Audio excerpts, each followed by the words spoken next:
They were brothers, bound by blood and a shared history. Michael, the elder, was the embodiment of charm. Easy smile, quick wit, a golden boy. John, a year younger, was the opposite. Brooding, withdrawn, haunted by shadows even in broad daylight. Their childhood had been a study in contrast. While Michael excelled, effortlessly winning hearts, John struggled to find his place. A darkness clung to him, a silent storm brewing beneath the surface. As they grew older, the chasm between them widened. Michael, a rising star in the city's legal scene, championed justice by day. John, adrift and resentful, disappeared into the city's underbelly after dark. Their paths rarely crossed, a silent agreement to inhabit different worlds. Little did Michael know, John's darkness was festering, growing into something monstrous, something that would shatter their fragile peace and leave a trail of blood in its wake. Michael had found happiness in the most unexpected place. Lily was sunshine personified, bright, bubbly, with a laugh that could chase away any cloud. She saw past his polished exterior, into the warmth that resided within. Their love story was the stuff of fairy tales, stolen kisses under the moonlight, whispered secrets in the dead of night, a shared dream of a future painted in vibrant hues. Lily was his anchor, grounding him in a world that often felt too chaotic. She brought light into the darkest corners of his life, chasing away the shadows that lingered from his past. With Lily by his side, Michael felt invincible, like he could conquer anything. He never imagined that their happiness was a fragile thing, a delicate flower that could be so easily crushed under the weight of a single devastating truth. The city was gripped by fear, a string of murders, each more gruesome than the last. The victims, all young women, their lives brutally cut short. The press dubbed him the Night Terror, his macabre artistry splashed across the front pages. Michael, consumed by his work, barely registered the rising panic. He was safe in his world of legal briefs and courtroom dramas. Until it hit home. Until Lily became another statistic. He found her in their apartment, their sanctuary violated, transformed into a scene of unimaginable horror. Her vibrant laughter silenced forever, her bright light extinguished, the life drained from her, leaving behind a shell that resembled the woman he loved. The world as he knew it crumbled. Grief, raw and consuming, threatened to drown him. In the depths of his despair, a vow took root. He would find the monster responsible, he would avenge Lily. The pain was a physical thing, a lead weight in his chest that made it hard to breathe. His apartment, once filled with Lily's laughter, now echoed with her absence.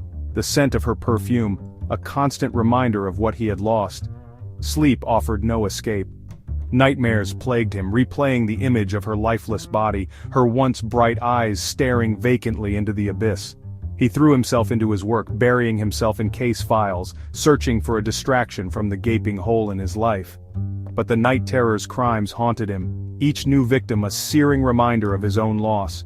He vowed to use his skills, his knowledge of the law, to track down the monster who had stolen Lily from him.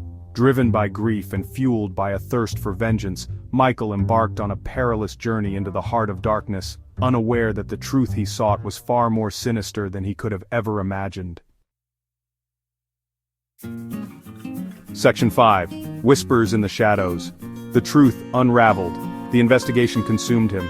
Days bled into nights as Michael immersed himself in the case files, studying crime scene photos, searching for any shred of evidence that could lead him to Lily's killer. He visited the victims' families, listened to their stories, their pain mirroring his own. He began to notice a pattern in the killings, a chilling signature that pointed to a disturbed mind, a twisted sense of artistry. The killer wasn't just taking lives, he was playing with his victims, leaving behind a trail of cryptic clues, a macabre game of cat and mouse.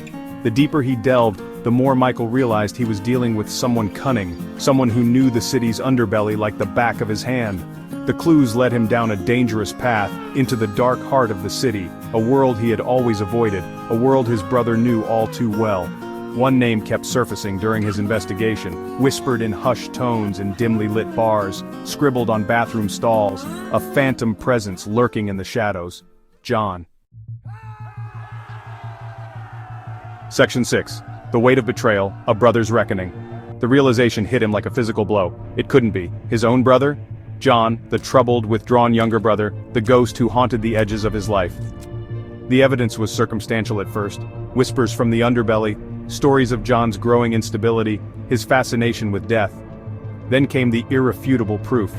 A piece of jewelry, distinctive and rare, found at the latest crime scene. A piece Michael had gifted to John years ago, a token of their fractured brotherhood. The weight of the truth threatened to crush him. Betrayal, sharp and cold, pierced through the fog of his grief. The brother he barely knew, the brother he had tried to save from himself, was the monster who had stolen Lily from him. Gone was the grief, replaced by a chilling resolve. He would bring John to justice, for Lily, for all the victims who had suffered at the hands of the night terror. The bond of brotherhood, already strained, snapped under the weight of this horrific truth. There would be no forgiveness, no redemption, only the cold, hard pursuit of justice. Section 7. The plan Cold Justice in the Making. The law felt inadequate, too slow for the storm of emotions raging inside him. This was personal, this was vengeance. Michael wouldn't turn John over to the authorities, wouldn't let him hide behind legal technicalities. He would become judge, jury, and executioner. A plan began to form in his mind, cold and calculating, fueled by a potent mix of grief and fury. He would use his knowledge of the law, his understanding of John's twisted psyche, to draw him out. He would become the bait. It was a dangerous game, one that could cost him everything. But the thought of John walking free, of Lily's murderer escaping justice, was unbearable. He would risk everything for a shot at retribution. Section 8. Showdown at dawn, a reckoning in blood. The abandoned warehouse stood at the edge of the city, a skeletal monument to decay. It was here, in this desolate wasteland, that Michael chose to confront his brother. He'd made sure John knew where to find him, leaving a trail of breadcrumbs that played on his brother's twisted sense of ego, his need for recognition. The air crackled with tension as John emerged from the shadows, a smirk playing on his lips, a glint of madness in his eyes. He looked different, feral, his features sharpened by the darkness he embraced. The confrontation was brief, brutal, a whirlwind of fists and fury. Years of unspoken resentment, of buried pain, erupted in a maelstrom of violence. John, fueled by a lifetime of perceived slights, fought with the desperation of a cornered animal. But Michael was driven by a force far greater, a love that transcended death, a need for justice that burned hotter than any rage. He fought with the cold precision of a man possessed, every blow aimed at inflicting maximum pain, every move calculated to bring his brother down. Section 9. In the aftermath, justice served, scars remain. The warehouse echoed with the sounds of a struggle, the thud of bodies colliding, the rasp of ragged breaths. Dust motes danced in the weak shafts of light that pierced through the grimy windows. John lay on the ground, broken and defeated, a flicker of fear finally registering in his eyes. Justice had been served, but at a terrible cost. The victory felt hollow, a Pyrrhic victory that left Michael drained, his soul stained with the blood of his own flesh and blood. As the sun rose, casting long shadows across the desolate landscape, Michael walked away from the wreckage of his past. He carried the scars of that night, both physical and emotional, a permanent reminder of the darkness that lay hidden beneath the surface of his seemingly perfect life.